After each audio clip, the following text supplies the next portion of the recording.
Hello friends, दोस्तों आज की ये वीडियो कंज्यूमर प्रोटेक्शन एक्ट से संबंधित है। दोस्तों आप मान लीजिए कि एक कोई महिला या कोई पुरुष किसी 5 स्टार के होटल के सैलून में अपने बालों की स्टाइलिंग करवाने जाते हैं किसी खास इवेंट के लिए, या कोई मान लीजिए कोई मॉडलिंग का कोई इंटरव्यू है, ऑडिशन है, या किसी बड़े पर्पज़ के लिए अपने बालों को सेट करवाने के लिए हज़ारों लाखों रुपए की फ़ीस देते हैं। और बाद में अगर उनके बाल बिगड़ जाएं, ख़राब हो जाएं, तो ऐसे में क्या जो होटल है वो कंपनसेशन देने का लायबल होगा और कितना अमाउंट तक कंपनसेशन मिल सकता है। दोस्तों ये सब मैं आपको इस वीडियो में बताने वाला हूं, क्योंकि जो मेरे पास एक केस है जो माननीय सुप्रीम कोर्ट में गया, वहाँ पर सवाल ये था कि एक महिला जो मॉडलिंग का काम करती थी और जो है वो एक बड़े होटल के सैलून में जाती हैं, जो अक्सर वहीं जाया करती थी अपने बालों को ठीक करवाने के लिए, उनको जो है स्टाइलिंग करने के लिए। लेकिन जब उस दिन वो गई तो वहाँ पर जो उनकी फेवरेट हेयर ड्रेसर थी वो वहाँ नहीं मिली। तो उन्होंने मैनेजर को कहा, मैनेजर ने उनको कहा कि ये दूसरी हेयर ड्रेसर है, ये बढ़िया काम करती हैं, आप इनसे अपना जो है हेयर ड्रेसिंग का काम करवा सकते हो। तो दोस्तों महिला ने हेयर ड्रेसर पर भरोसा किया और अपना जो है बालों की ट्रिमिंग करवानी शुरू कर दी। सिर झुकाकर वो देख नहीं पाई मिरर में कि उनके बाल किस तरह से काटे जा रहे हैं। और जब ये काम ख़त्म हुआ बालों की ट्रिमिंग का, स्टाइलिंग का, तो उस वक्त जब उन्होंने अपना फेस मिरर में देखा तो तब तक बहुत देर हो चुकी थी। उनके बाल अब बिल्कुल जो है छोटे छोटे कर दिए गए थे, जो किसी मॉडलिंग असाइनमेंट में बिल्कुल भी काम नहीं आते। और जो बाल थे वो केवल 4 इंच के करीब अब बचे थे, जबकि उनकी इंस्ट्रक्शंस कुछ और थी कि बालों को कैसे जो है स्टाइलिश बनाना है, कितना इनका साइज़ होना चाहिए। तो वहाँ पर उन्होंने मैनेजर को शिकायत की, लेकिन मैनेजर ने उनकी कोई बात नहीं सुनी। लेकिन जो बिल था वो बिल उनसे नहीं लिया। उसके बाद जो महिला हैं वो NCDRC में जाती है, यानी कि national commission for dispute redressal commission, Delhi के में एक अपील फाइल करती हैं, केस फाइल करती हैं और 3 करोड़ रुपए का हर्जाना उस होटल से मांगती हैं।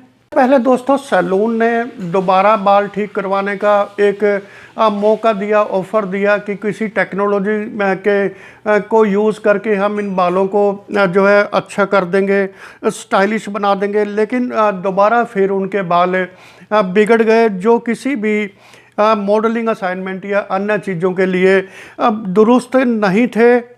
दोस्तों NCDRC में महिला ने जो विक्टिम थी, उन्होंने वहाँ की CCTV फुटेज निकलवाई, व्हाट्सएप चैट्स, फ़ोटोग्राफ्स पेश किए एविडेंस के तौर पर, और ये साबित किया कि जो सैलून की डेफिशिएंसी की वजह से उनका भारी नुकसान हुआ है। और इस चीज़ों को देखने के बाद, एविडेंस को परखने के बाद जो NCDRC दिल्ली, उन्होंने जो विक्टिम है उनके पक्ष में 2 करोड़ रुपए का कंपनसेशन अवार्ड कर दिया, यानी कि 2 करोड़ रुपए की पेनल्टी होटल पे लगाई। और उसके बाद जो होटल है वो दोबारा जो है माननीय सुप्रीम कोर्ट में अपील करते हैं कि 2 करोड़ की जो पेनल्टी लगाई है वो बहुत ही ज़्यादा है और इसको वो कम करवाने के लिए अपील में जाते हैं। तो माननीय सुप्रीम कोर्ट ने भी माना कि जो डेफिशिएंसी इन सर्विस है वो प्रूव्ड है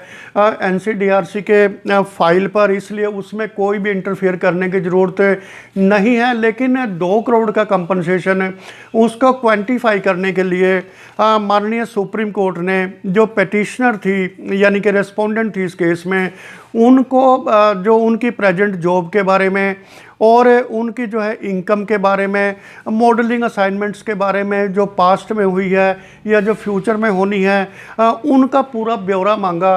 ताकि एक्चुअल में असेस किया जाए कि जो लॉस है बाल ख़राब होने की वजह से वो कितना हुआ है और उसी हिसाब से कंपनसेशन डिसाइड किया जाए। लेकिन उक्त महिला ने कोई भी इस तरह का जो लॉस है यानी कि उनकी प्रेजेंट जॉब के बारे में, मॉडलिंग असाइनमेंट्स के बारे में वो कोर्ट में नहीं दिया। तो माननीय सुप्रीम कोर्ट ने कहा कि what could be quantified was compensation under the head of pain suffering and trauma, कि जो बाल खराब होने की वजह से महिला को जो पेन हुआ है, सफरिंग हुई है और जो ट्रॉमा से झेलना पड़ा है, उसका कंपनसेशन तो क्वांटिफाई किया जा सकता है। लेकिन फिर भी जो 2 करोड़ रुपए का कंपनसेशन है वो बहुत ही ज़्यादा है, एक्सेसिव है और डिसप्रपोर्शनेट है। And compensation has to be based on material evidence and not mere asking, और जो कंपनसेशन दिया जाना चाहिए वो मटेरियल एविडेंस के बेस पे दिया जाना चाहिए, यानी कि बाल ख़राब होने की वजह से उनको कितना नुकसान हुआ फाइनेंशियली उसका एविडेंस दिया जाना चाहिए। और खाली जो है मांगने से कंपनसेशन नहीं दिया जाता। तो महिला ने अपना केस की खुद पैरवी की NCDRC में और सुप्रीम कोर्ट में, और माननीय सुप्रीम कोर्ट की बार बार गुजारिश के बाद भी उन्होंने कोई लीगल एड का जो लॉयर है, काउंसिल है, उनकी हेल्प नहीं की ली। तो इस मामले में सुप्रीम कोर्ट ने कहा कि इनको एक अपॉर्चुनिटी दी जानी चाहिए, महिला को एक बार फिर इनको जो है अपना एविडेंसेस कि इनका एक्चुअल लॉस कितना हुआ है बाल खराब होने की वजह से वो NCDRC में दोबारा दें, ताकि वहाँ पर